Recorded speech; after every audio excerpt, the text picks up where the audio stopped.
आप research paper लिखें या थीसिस करें, इसका ओरिजिनल होना बहुत ज़रूरी है।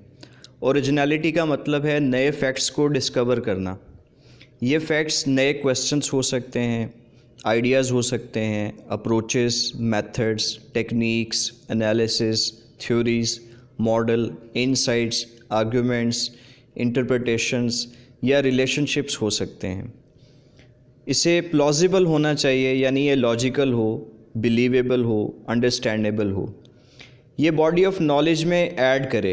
अगर आप कोई नई फाइंडिंग्स नहीं करते तो रिसर्च का कोई फ़ायदा नहीं। ये लोगों के सोचने का अंदाज़ तब्दील करे। जब लोगों को नई डायमेंशंस और न्यू पर्सपेक्टिव्स मिलेंगे तो वो मुख्तलिफ और कुछ नया सोचेंगे। ये आपकी फ़ील्ड को आगे लेके जाए, यानी इसमें यूज़फुल एडिशन करे और आगे बढ़ने के लिए एक नई सिमत दे। अब रहा यह सवाल कि ओरिजिनलिटी कैसे लाई जा सकती है, तो इसके कई तरीके हैं।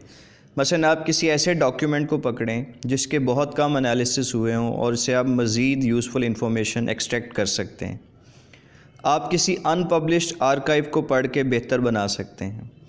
आपकी लोकेलिटी की ऐसी केस स्टडी जो अभी तक ना की गई हो उसे देख सकते हैं। आप किसी पब्लिश डेटा के स्टैटिस्टिकल एनालिसिस करके सर्टेन ट्रेंड्स को ऑब्ज़र्व कर सकते हैं, जिसे मार्केटिंग में मार्केटिंग इंटेलिजेंस कहा जाता है।